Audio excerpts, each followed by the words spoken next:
الحمد لله نحمده ونستعينه ونستغفره ونعوذ بالله من شرور أنفسنا ومن سيئات أعمالنا من يهده الله فلا مضل له ومن يضلله فلا هادي له ونشهد أن لا إله إلا الله وحده لا شريك له ونشهد أن محمدا عبده ورسوله أرسله بالحق بشيرا ونذيرا وداعيا إلى الله بإذنه وسراجا منيرا أما بعد فخير الحديث كتاب الله وخير الحديث حديث محمد صلى الله عليه وسلم أعوذ بالله من الشيطان الرجيم بسم الله الرحمن الرحيم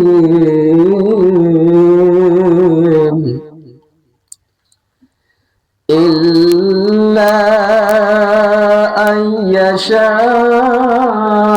الله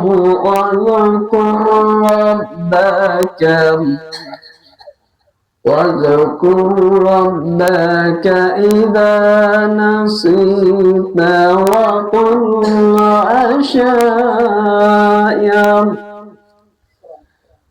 وقل عسى أن يهديني ربي لأقرب من هذا رشدا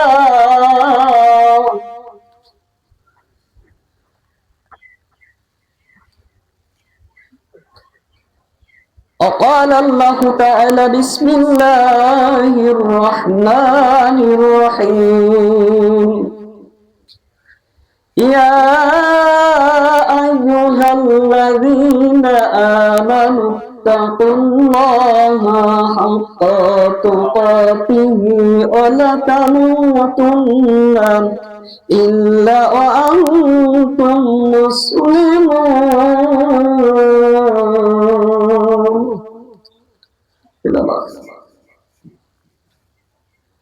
সবাই আমার সাথে মুহাব্বতের সহিত আমরা দুরূদ ইব্রাহিম পড়ছি আল্লাহুম্মা সাল্লি আলা মুহাম্মাদ ওয়া আলা আলি মুহাম্মাদ কামা সাল্লাইতা আলা ইব্রাহিম ওয়া আলা আলি ইব্রাহিম ইন্নাকা হামিদুম মাজিদ আল্লাহুম্মা বারিক আলা মুহাম্মাদ ولا آل محمد كما باركت على إبراهيم ولا آل إبراهيم إنك حميد مجيد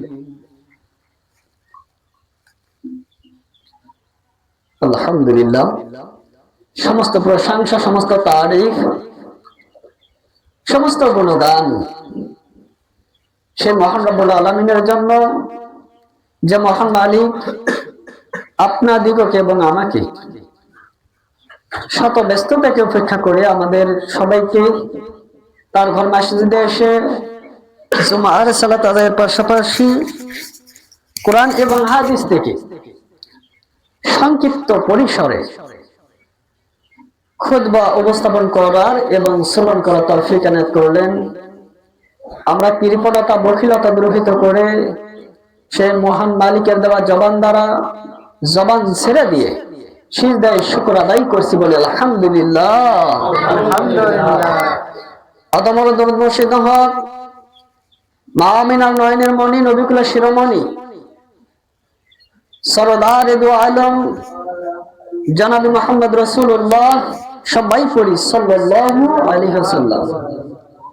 সম্মানিত মুসলিমবৃন্দ, আমি যে আয়াতের আংশিক তিলাওয়াত করেছি কোরআনুল কারীমের ফজিলত পূর্ণ একটি সূরা, সূরার নাম সূরাতুল কাহফ। এই কাহফ থেকে একটি আয়াত তিলাওয়াত করেছি। আশা রাখছি আজকের খুতবার বিবরণ হবে তাফসীর আকারে। আমি এই আয়াতকে সামনে রেখে এই আয়াতের তাফসীর করে সংক্ষিপ্ত পরিসরে যতটুকু পারি আলোকপাত করার চেষ্টা করব। তাওফীক ইল্লা বিল্লাহ, আলাইহি তাওয়াক্কালতু ওয়া ইলাইহিল উনীব। সম্মানিত মুসলিমবৃন্দ, আসলে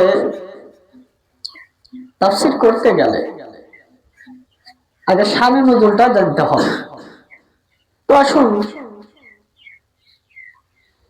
এই সূরা কাহফ, কাহফের ভিতর থেকে যে আয়াত তেলাওয়াত করলাম, আসলে এই সূরা কাহফ কেন নাযিল হলো, এর শানে নজুলটা কি?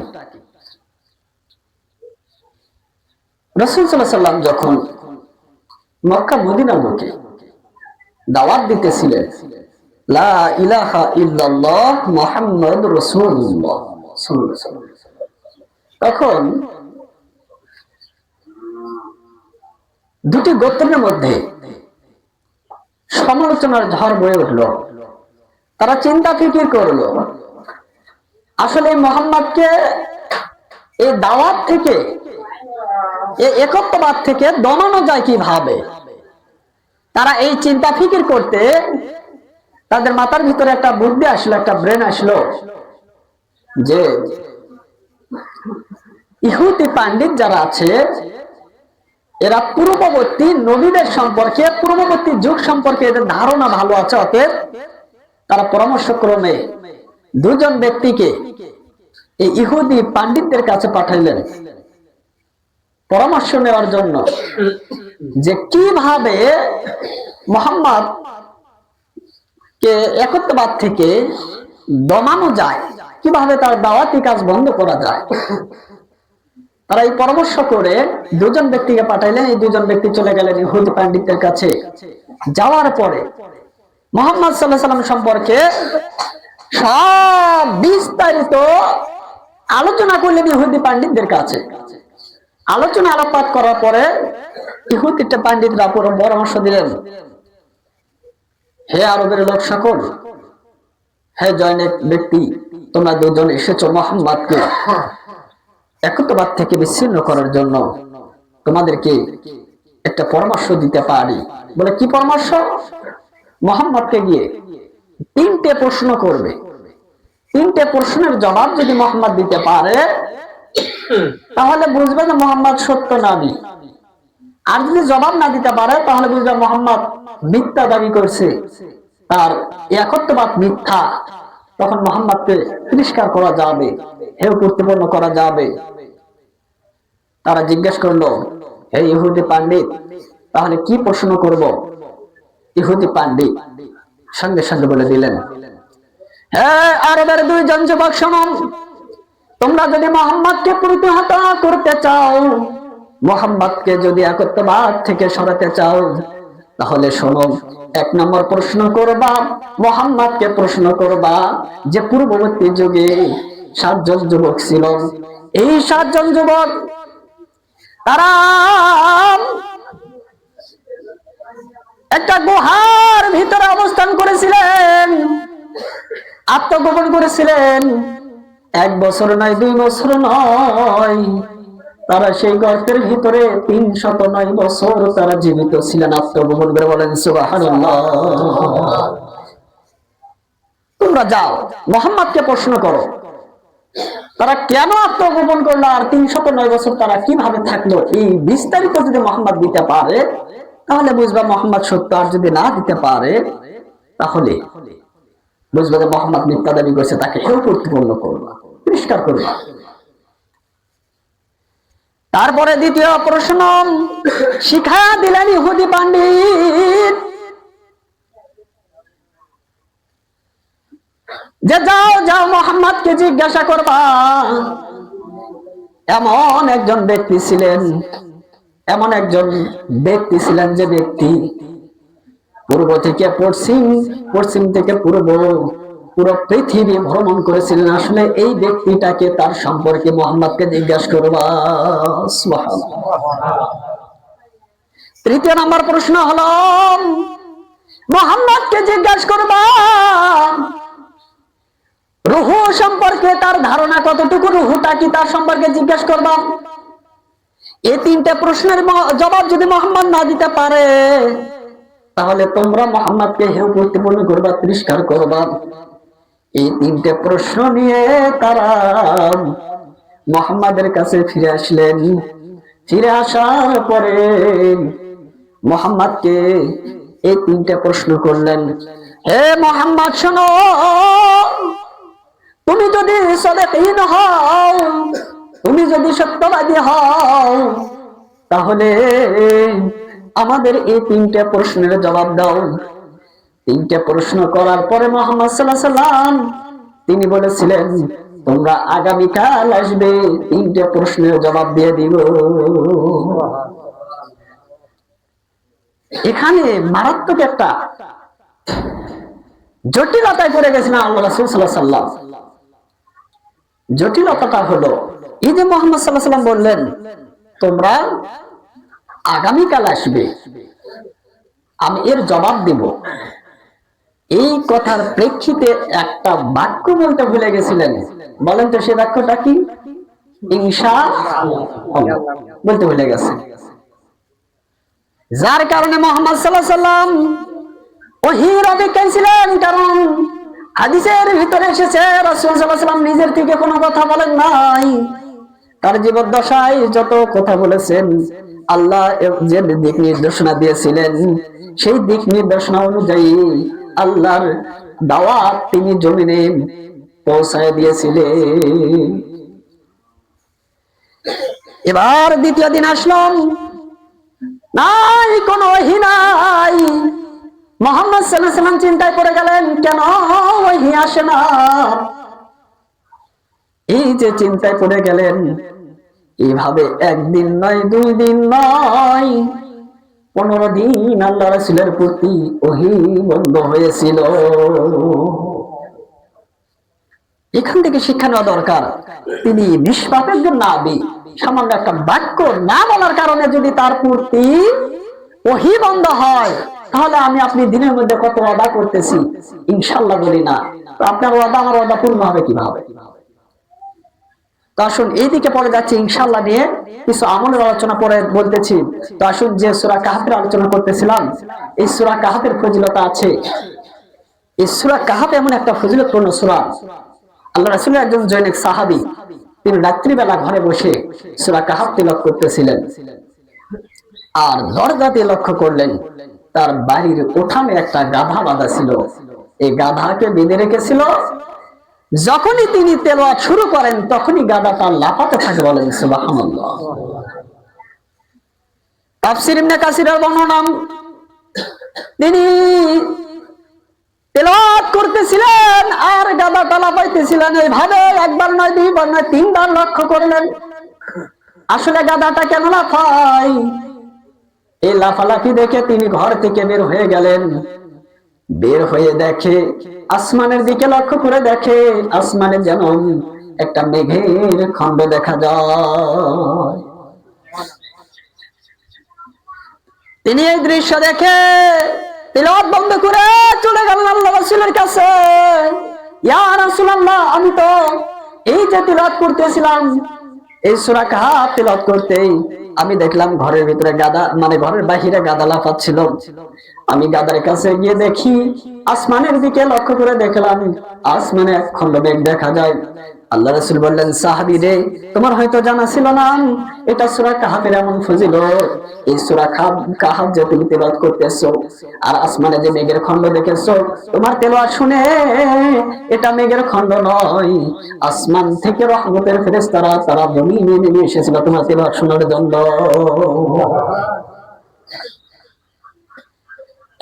সাহাবী শোনো, তুমি যদি তেলাওয়াত বন্ধ না করে ভোর হওয়া পর্যন্ত যদি তেলাওয়াত করতে, এমন অন্ধকার যদি দ্রবীত হয়ে যেত, দিনের আলো ছড়িয়ে পড়তো, আর তুমি যদি তেলাওয়াত করতে, তোমার তেলাওয়াত শোনার জন্য ওই ফেরেশতারা দিনের আলোতে সেখানে অবস্থান করে থাকতো, আর পৃথিবীর মানুষ ওই ফেরেশতাদেরকে দেখতে পাইতো। বলেন সুবহানাল্লাহ। শুধু তাই না, এর ফজিলত আল্লাহ রাসূল আর বলেছেন, হে দুনিয়ার মানুষ, সূরা কাহাফের প্রথম 10টা আয়াত যদি কেউ তিলাওয়াত করে, মুখস্থ করলে, জরুরি মুখস্থ করাটা জরুরি, কেউ যদি 10টা আয়াত তিলাওয়াত করে মুখস্থ করে, আল্লাহ রাসূল বললেন, শোনো, দাজ্জাল যখন ফিতনা নিয়ে আসবে দুনিয়াতে, এক হাতে থাকবে জান্নাত আর এক হাতে থাকবে জাহান্নাম। এই ফিতনায় মানুষ পড়ে যাবে, জাহান্নামকে জান্নাত মনে করে জাহান্নামে প্রবেশ করবে, জাহান্নামের দিকে ধাবিত হবে, আর জাহান্নামকে জান্নাত মনে করে জাহান্নামের দিকে যাবে, জান্নাতকে জাহান্নাম করে মনে করে জান্নাত থেকে বিরত থাকবে। সেই দিন এই 10টা আয়াত যে মুখস্থ করবে, তিলাওয়াত করবে, আমি রাসূল বললাম, সেই দিন দাজ্জালের ফিতনা থেকে আল্লাহ ওই ব্যক্তিকে হিফাজত করবে।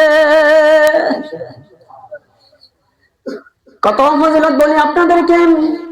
আল্লাহ রাসূল আরেকটা কথা বললেন, কেউ যদি সূরা কাহাফ দেখে হোক বা মুখস্থ হোক তিলাওয়াত করে,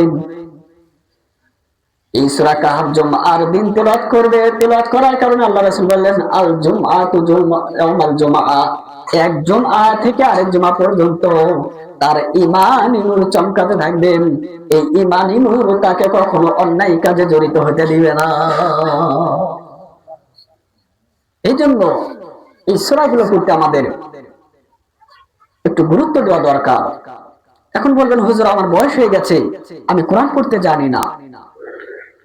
এই জুমার দিন আপনি ফজর সালাত আদায় করে আপনার ছেলে কোরআন তেলাওয়াত করতে জানে, কোরআন পড়তে জানে, আপনার ছেলেকে বসান, পাশে বসে বলেন, বাবা সূরা কাহাফটা বের করে তুমি তেলাওয়াত করো, আমি একটু শুনি। ও তেলাওয়াত করে যা সওয়াব পাবে, যা ফজিলত পাবে, আপনি শুনে সেই সমপরিমাণ ফজিলত পাবেন। কিন্তু ছেলে, আপনার সন্তান এই তেলাওয়াত করবে না, এই আমল জুমার দিনে করবে না। আমি আজকে তো দেখলাম পাশে বক্স বাজতেছে, এত কথা বলার পরে জানি না তার হায়া আছে কিনা, হুজুরের হায়া কম। হুজুরের যদি লজ্জা না থাকে তাহলে হুজুর বারবার বলবে, আর যদি তার লজ্জা থাকে তাহলে এটা বন্ধ করবে, জুমার দিন যেন এই গান বাজনা না বাজে। আপনাদের আমি বারবার নিষেধ করতেছি। পারলে কোরআন তেলাওয়াত দেন, বক্সে কোরআন তেলাওয়াত দেন সকালবেলা। এই তেলাওয়াত শুনবেন, আপনি শুনবেন, আর 10 জন মানুষ শুনতে শুনতে যাবে, পাশ দিয়ে যাবে, তেলাওয়াত শুনবে, ও শুনে যে সওয়াব পাবে, আপনি যে তেলাওয়াতটা বক্সে দিয়েছেন, ও শুনে যা সওয়াব পাবে, আপনি শোনানোর কারণে ও সমপরিমাণ সওয়াব পাবে। কিন্তু তা না করে বক্সে গান ছেড়ে দেয়।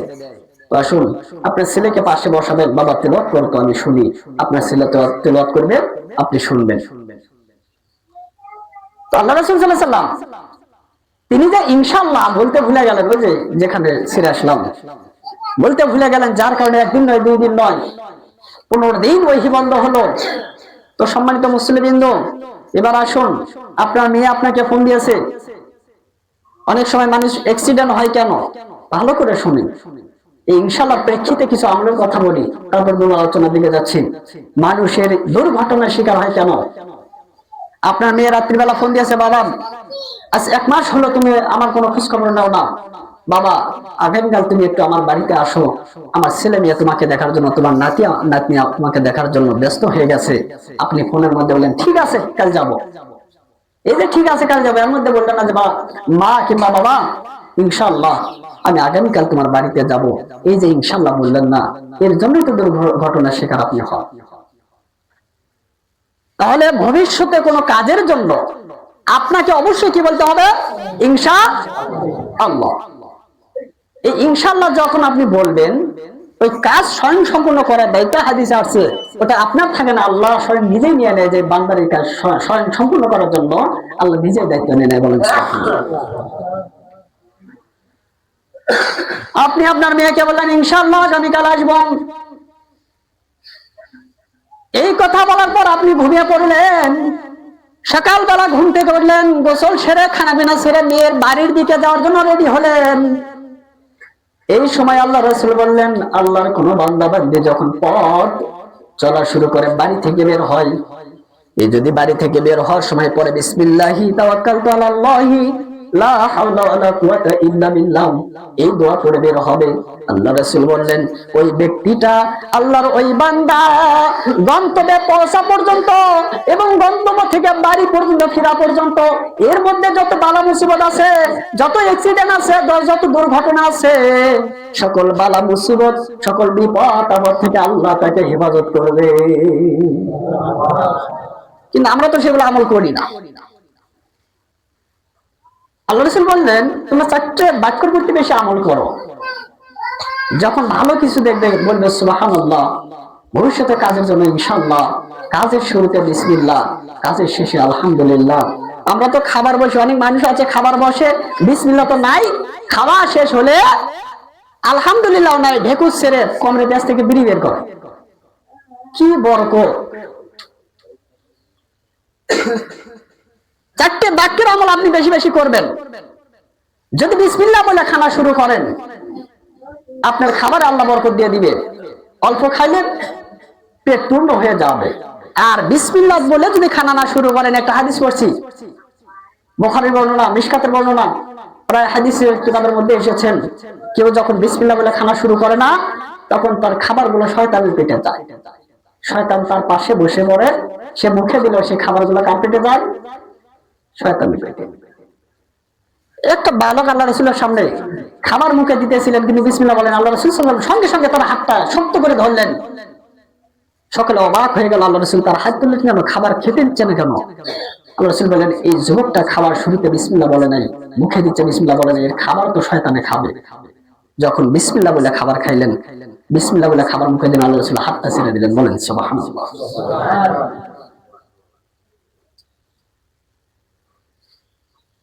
বাড়ি থেকে বের হলেন, বিসমিল্লাহি তাওয়াক্কালতু আলাল্লাহি লা হাওলা ওয়ালা কুওয়াতা ইল্লা বিল্লাহ, এই দোয়া পড়ে বের হবেন।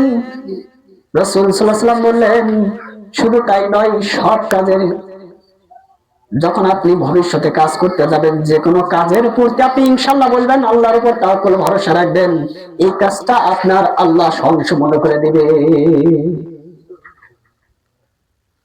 সুবহানাল্লাহ। বাড়িতে গিয়ে বলুন, অনেকে ঝিমাচ্ছেন, বলেন সুবহানাল্লাহ, আলহামদুলিল্লাহ, লা ইলাহা ইল্লাল্লাহু, আল্লাহু আকবার।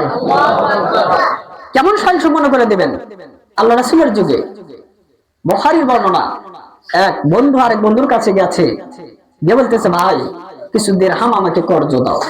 তখন বলল, তোমাকে যে দিরহাম কর্জ দিব, এটা সাক্ষী কে? ও বলল, এটা সাক্ষী আমার আল্লাহ, আমি যথাসময়ে পৌঁছে দেবো ইনশাআল্লাহ। আল্লাহর উপর তাওয়াক্কুল করলেন। এ আবার প্রশ্ন করলো, এর সাক্ষী কে? তিনবার যখন বললেন আমার আল্লাহ, তখন এই ব্যক্তিটা তাকে দিয়ে দিলেন। এই দিরহাম নিয়ে চলে গেলেন ব্যবসার উদ্দেশ্যে। ব্যবসা করে ওই যে দিন পৌঁছে দেওয়ার কথা, সেই দিনটা তার যখন নিকটবর্তী হলো, তখন তিনি আগ মুহূর্তের সময় হাতে নিয়ে রওনা শুরু করলেন। নদী পার হতে হবে, কিন্তু নদীর কিনারে এসে দেখলেন নৌকা নেই। চিন্তায় পড়ে গেলেন, কিভাবে এই দিরহাম পৌঁছে দিব? আমি যদি সঠিক সময়ে পৌঁছে না দিতে পারি, এই ব্যক্তিটা আমার প্রতি মন ক্ষুণ্ণ হবে, আমি তার কাছে মিথ্যাবাদী সাব্যস্ত হব, আর দ্বিতীয়ত আল্লাহর কাছে আমি অপরাধী হব, কারণ আমার এই ঋণের, এই ধারের, এই কর্জের সাক্ষী পৃথিবীর কেউ নয়, আমার আল্লাহকে রেখেছি। নদীর কিনারায় চিন্তা করতেছে কি করব। এমন সময় নদীর পথে পানির ভিতরে একটা কাঠের খণ্ড ভেসে আসতেছিলেন। সহিহ বর্ণনা বুখারীর। এই কাঠের খণ্ডটা দেখে এই ব্যক্তিটা খণ্ডটাকে কিনারে চাপাইলেন। একটা গর্ত ছিল, গর্তের ভিতরে একটা চিঠি লেখে, এই চিঠির ভিতরে দিরহাম ভাঁজ দিয়ে একটা মোড়ল দিয়ে ওই গর্তের ভিতরে দিয়ে আল্লাহর কাছে বললেন, আল্লাহ গো, তোমাকে সাক্ষী রেখে তোমার উপর তাওয়াক্কুল করে ধার কর্জ নিয়েছিলাম, তোমাকে সাক্ষী রেখে এটা ভেসে দিলাম। এই দিরহাম এর মালিকের কাছে গন্তব্যে কিভাবে পৌঁছে দিবে আল্লাহ তোমার উপর ছেড়ে দিলাম। বলেন সুবহানাল্লাহ। যে কথা বলতেছিলাম ইনশাআল্লাহ আল্লাহর উপর তাওয়াক্কুল করলে কি হয়, এই যুবক ভেসে দিলেন, এই লোকটা ভেসে দিলেন। আল্লাহর কি লীলা খেলাম, আল্লাহর কি রহমত। যে মানুষ কোনোদিন নদীর পানিতে গোসল করে নাই, নদীর পানি স্পর্শ করে নাই, এই ব্যক্তিটার, যে ব্যক্তির কাছে দিরহাম পৌঁছে যাবে, এই ব্যক্তিটার সংকল্প হলো, ইচ্ছা হলো আজকে একটু নদীতে গোসল করব। তিনি ইচ্ছা করে নদীতে গেলেন গোসল করার জন্য। নদীতে গোসল করতে গিয়ে দেখে নদীর ভিতর দিয়ে যেন একটা কাঠের খণ্ডটা গোল ভেসে আসতেছে। বলেন সুবহানাল্লাহ। তার মনে ধারণা হলো এই যে কাঠের খণ্ডটা ভেসে আসতেছে, আমার বিবি তো আমাকে বলেছে খড়ি সংকট, এটা তুললে হয়তো 2 দিনের খড়ি হবে। এই কথা বলে তিনি গাছের ওই মূলটা বা ডুমাটা, ওই কাঠের খণ্ডটা ওটা ঘাড়ে করে নিয়ে বাড়িতে গেলেন। কাঁধে করে নিয়ে বাড়িতে যাওয়ার পরে রোদেতে দিয়ে তিনি ওটা যখন কাটা শুরু করলেন, কাটতে কাটতে দেখে ভেতরে একটা চিঠি আর একটা দিরহামের ওকে। তিনি বুঝতে পারলেন এই দিরহাম আর কেউ দেয় নাই, যাকে আমি কর্জ দিয়েছিলাম, যে আল্লাহকে সাক্ষী রেখেছিলাম, তার এই কর্জ দেওয়া দিরহাম। বলেন সুবহানাল্লাহ। এদিকে ওই ব্যক্তি চিন্তায় পড়ে গেছে, কি করব, গাছের ডুমাটা কোথায় জানি ভাসে গেছে, আমি তো জানি না। তিনি আবার দিরহাম সংগ্রহ করছেন। কর্জের দিরহাম সংগ্রহ করে তিনি সঙ্গে করে নিয়ে আবার রওনা হয়েছেন। বাড়িতে আসার পরে তিনি দিরহামের পুটলাটা নিয়ে চলে গেছেন ওই ব্যক্তির কাছে, গিয়ে বলতেছে, ভাই আমাকে মাফ করে দাও। বলে কেমন, তোমার এই দিরহাম পৌঁছে দিতে আমার একটু লেট হয়ে গেল, সময় মতো পৌঁছতে পারি নাই, আমাকে মাফ করে দাও, আমার কথা মিস্টেক হয়ে গেছে। হাতে দিয়ে বলতেছে, ভাই মনে কিছু নিও না, চেষ্টা করেছি কিন্তু পৌঁছতে পারি নাই। তখন এই ব্যক্তি বলতেছে, ভাই গো, তুমি যে আল্লাহর উপর তাওয়াক্কুল করে আমার থেকে কর্জ নিয়েছিলে, ওই আল্লাহ তোমার পাঠানো দিরহাম আমার কাছে আগেই পৌঁছে দিয়েছে। বলেন সুবহানাল্লাহ। এবার আসুন আল্লাহ রাসূল সাল্লাল্লাহু আলাইহি ওয়াসাল্লাম, তিনি ইনশাআল্লাহ বলতে ভুলে গেলেন। 1 দিন 2 দিন 3 দিন 4 দিন ইহুদি নাসারা সকলের ভিতরে তোলপাড় শুরু হয়ে গেল। মুহাম্মদ নবী নবুয়তের দাবি করে, অথচ 3টা প্রশ্নের জবাব মুহাম্মদ দিতে পারতেছে না। আজকে 1 দিন নয়, 2 দিন নয়, 3 দিন নয়, 15 দিন হয়ে যায়, মুহাম্মদ জবাব দিতে পারতেছে না। আল্লাহ রাসূল চিন্তিত হয়ে গেলেন। সঙ্গে সঙ্গে জিবরাইল এসে বললেন, ইয়া রাসূলুল্লাহ, ইয়া হাবিবাল্লাহ, টেনশনের কারণ নাই, আপনি একটা ভুল করেছিলেন, যে ভুলের কারণে আপনার ওহী আসতে দেরি হলো। সঙ্গে সঙ্গে জিবরাইল মুহাম্মদ সাল্লাল্লাহু আলাইহি ওয়াসাল্লামকে শোনায় দিলেন, ইল্লা আইয়াশা আল্লাহু ওয়াযকুর রাব্বাকা ইযা নাসিতা ওয়া কুল আশা ইয়া আল্লাহ। জিবরাইল জানায় দিলেন, হে মুহাম্মদ, আল্লাহ ইচ্ছা করলে এই যে একটা বাক্য আপনি বলতে ভুলে গেছেন, যার কারণে আল্লাহ সুবহানাহু ওয়া তাআলা আপনার প্রতি ওহী বন্ধ করে দিয়েছে। মুহাম্মদ আর দেরি করো না, তুমি আল্লাহর কাছে ইস্তেগফার করো, আল্লাহর কাছে তুমি ভুল স্বীকার করো, আল্লাহর কাছে তুমি সাহায্য প্রার্থনা করো, আল্লাহর কাছে ওহী চাও। সঙ্গে সঙ্গে মুহাম্মদ সাল্লাল্লাহু আলাইহি ওয়াসাল্লাম বললেন, আইয়াহদিনি রাব্বি লি আকরাবান। মুহাম্মদ সাল্লাল্লাহু আলাইহি ওয়াসাল্লাম বললেন, আমার রব আপনি আমাকে গুহাবাসীর বিবরণ অপেক্ষা সত্যের নিকটতর পথ নির্দেশন করে দেন। সুবহানাল্লাহ। যখন আল্লাহ রাসূল আল্লাহর কাছে এভাবে আরজি করলেন, এই আরজি প্রার্থনা করার সঙ্গে সঙ্গে আল্লাহ সুবহানাহু ওয়া তাআলা জানায় দিলেন, হে মুহাম্মদ, তোমাকে যে প্রশ্ন করা হয়েছে, তোমাকে যে প্রশ্ন করা হয়েছে, সেই প্রশ্নটা হলো ওই যে গুহাবাসীর কথা। আন্না আসহাবাল কাফি, আসহাবে কাহাফের ঘটনাটা তোমাকে প্রশ্ন করা হয়েছে। এই যে 7 জন যুবক সম্পর্কে প্রশ্ন করা হলো, তাফসীরের কিতাবের ভিতরে এসেছে, অনেক বর্ণনা পাওয়া যায়। তার মধ্যে একটা বর্ণনা হলো এই 7 জন যুবক আসলে কোন বংশের ছিল। বর্ণনাটা পাওয়া যায় এরা ছিল রোমীয় বংশের। আর এদের সময়, এদের শাসন আমলে এদের শাসক ছিল বাদশা দাকিয়ানুস। যে বাদশা দাকিয়ানুস জালিম শাসকের খুতবায় আর আগে অনেক দিয়েছিলাম, অনেক আগে। এই বাদশা দাকিয়ানুস, এই জালিম শাসক, তিনি সকলকে উপাসনায় ডাকতেন, ডাকার পরে গাছের পূজা, মাছের পূজা, শিরক কাজে উৎসাহিত করতেন, শিরক কাজে লিপ্ত করতেন। কিন্তু এই 7 জন যুবকের অন্তরে এখানে যাওয়ার আগেই আল্লাহ সুবহানাহু ওয়া তাআলা তাদের অন্তরে তাওহীদের জজবা, ঈমানি জজবা তাদের অন্তরে বৃদ্ধি করে দিয়েছিলেন। বলেন সুবহানাল্লাহ। এই 7 জন যুবক তাদের মুরব্বীদের সঙ্গে চলে গেলেন সেই উপাসনায়। দেখি তো এখানে কি হয়। এই দাকিয়ানুস যে এখানে ডাকলো, আসলে এখানে কি হয়। তারা পোশাক পরে চলে গেলেন, গিয়ে দেখে গাছের পূজা, মাছের পূজা, বিভিন্ন পূজা, দেব দেবীর পূজা, এই পূজা করা হচ্ছে। তখন তারা এই 7 জন যুবক 7 দিক থেকে সেখানে গিয়েছিল। তারা এক এক করে ওই উপাসনাস্থল থেকে, ওই মন্দির, ওই গির্জা থেকে বের হয়ে তারা একটা গাছের নিচে অবতরণ করলেন।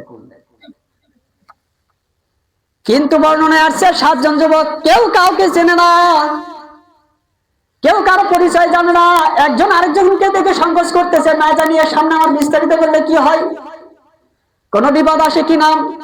এই 7 জনের মধ্যে একজন যুবক ছিল চালাক। তিনি বাকি 6 জনকে বললেন, ভাইরা আসলে এখানে তোমরা কেন এসেছো, একটু সকলের বৃত্তান্তটা বলো। এক এক করে বলা শুরু করলেন। বলে, আমরা তো জানি আমাদের রব হলেন একজন, যিনি রব্বুস সামাওয়াতি ওয়াল আরদ, যিনি আসমান এবং জমিন সৃষ্টি করেছেন। বলেন সুবহানাল্লাহ।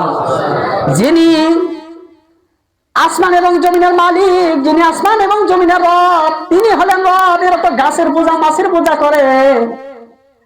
এই তামাশা আমার কাছে পছন্দ হলো না, এই জন্য আমি সেখান থেকে পলায়ন করলাম। এভাবে 7 জন মানে বিস্তারিত বললেন। এদিকে এই খবরটা দাকিয়ানুসের কাছে চলে গেলেন। সংবাদটা পারবার দাকিয়ানুস বললেন, যাও এই 7 জনকে ধরে নিয়ে আসো। ধরে নিয়ে আসা হলো। এই 7 জন যুবককে ধরে নিয়ে আসার পরে 7 জন যুবকের পোশাক খোলা হলো, আর তাদের প্রতি বিচার কার্য ফয়সালার একটা হুকুম দিলেন। আর এইদিকে আল্লাহর কুদরতে, আল্লাহর রহমতে এই 7 জন যুবক সেখান থেকে পলায়ন করলেন। বলেন সুবহানাল্লাহ। তারা নদীর একটা সীমান্ত, একটা পথ ধরে যাইতেছিলেন। যাইতে যাইতে তারা একটা গুহা পাইলেন, একটা গর্ত পাইলেন, পাহাড়ের একটা চূড়ায় গর্ত পাইলেন। এই গুহার ভিতরে তারা অবস্থান করলেন। অবস্থান করার পর গুহার মুখটা বন্ধ হয়ে গেল। আর এই গুহা বা এই গর্তের নাম ছিল আসহাব কাহফ, মানে হলো গর্ত, আসহাবে কাহফ, গুহাবাসী। এই গর্তের ভিতরে তারা অবস্থান করলেন। আর এই গর্তের নামে আল্লাহ সুবহানাহু ওয়া তাআলা সূরা কাহফের নাম দিয়ে দিলেন। বলেন সুবহানাল্লাহ। আসহাবুল কাহফ, গুহাবাসী, আর সূরার নামও কাহফ। তারা একদিন নয়, 2 দিন নয়, 309 বছর সেখানে অবস্থান করলেন। এদিকে এই 7 জন যুবককে খোঁজাখুঁজি করলেন, কিন্তু ওই পাহাড়ের চূড়া পর্যন্ত বর্ণনা আসছে তারা পৌঁছে গেছিল, খুঁজে পায় নাই। হেফাজত করেছেন কে? আল্লাহ। যেমন আল্লাহ রাসূল সাল্লাল্লাহু আলাইহি ওয়াসাল্লাম হিজরত করলেন, মক্কা থেকে মদিনায় হিজরত করলেন। আবু জাহেলের দলবল আল্লাহ রাসূলের পিছনে খোঁজা শুরু করলেন। কিন্তু আল্লাহ রাসূল সাল্লাল্লাহু আলাইহি ওয়াসাল্লাম এবং আবু বকর যখন গর্তের ভিতরে, পাহাড়ের একটা চূড়া বা গর্তের ভিতরে অবস্থান করলেন, বর্ণনায় আসছে এই লোকগুলো খুঁজতে খুঁজতে পাহাড় ওই গর্তের মুখে চলে গেছিল, মুখের নিকটবর্তী হয়েছিল। এমনকি আবু বকর বলতেছিলেন, ইয়া রাসূলুল্লাহ, ইশারা দিতেছিলেন, ইয়া রাসূলুল্লাহ, এরা তো গর্তের নিকটবর্তী চলে এসেছে, যদি পায়ের দিকে একবার তাকায় তাহলে তো আমাদের সংবাদ তারা পেয়ে যাবে, আমাদেরকে দেখে ফেলবে। আল্লাহ রাসূল বলেন, আবু বকর, টেনশনের কারণ নাই, চিন্তার কারণ নাই। এই গর্তের ভিতরে শুধু আমরা 2 জন না, আমাদের একজন তৃতীয় পক্ষ আছে, তৃতীয় একজন ব্যক্তি আছে, সেই ব্যক্তি আর কেউ নয়, তিনি হলেন আমাদের রব, আমাদেরকে হেফাজত করবেন, বলেন সুবহানাল্লাহ। যাই হোক, তারা গর্তের ভিতর থেকে বের হবেন। এবং দ্বিতীয় নম্বর যে প্রশ্ন করেছে, কোন ব্যক্তি পূর্ব থেকে পশ্চিম, পশ্চিম থেকে পূর্ব দিকে পৃথিবী ভ্রমণ করেছিল আর রুহটা কি, এই সম্পর্কে খুতবা আগামী জুমায় উপস্থাপন করবো। যেহেতু খুতবার সময় পার হয়ে গেছে, আমি আর খুতবা দীর্ঘায়িত করি না। যতটুকু কথা বললাম, যতটুকু খুতবা উপস্থাপন করলাম, বিশেষ করে মধ্যে যে আমলের কথাগুলো বললাম, অবশ্যই আল্লাহ সুবহানাহু ওয়া তাআলা আমাদেরকে এই আমলের উপর অটল থাকার এবং এই আমলগুলো করার তৌফিক দান করুন, আল্লাহ আমিন। আর করজোর অনুরোধ রাখছি আপনাদের প্রতি সম্মান দিয়ে, কারণ আমি আপনাদেরকে অনেক সম্মান করি, আপনারাও আমাকে অনেক স্নেহ করেন, এর জন্য কথাগুলো মানার চেষ্টা করেন। এই 2 দিনের দুনিয়ায় গান বাজনা করে কি করবেন? বাড়িতে বক্স বাজায় কি করবেন? আজকে আপনি বক্স বাজাইয়া আপনার বাড়িতে, আপনার বাড়ির মাটি, উঠানের মাটি যেভাবে কাঁপাবেন, ঠিক তার চাইতেও দ্বিগুণ ভাবে কাঁপাবে আপনাকে কবরের ভিতরে।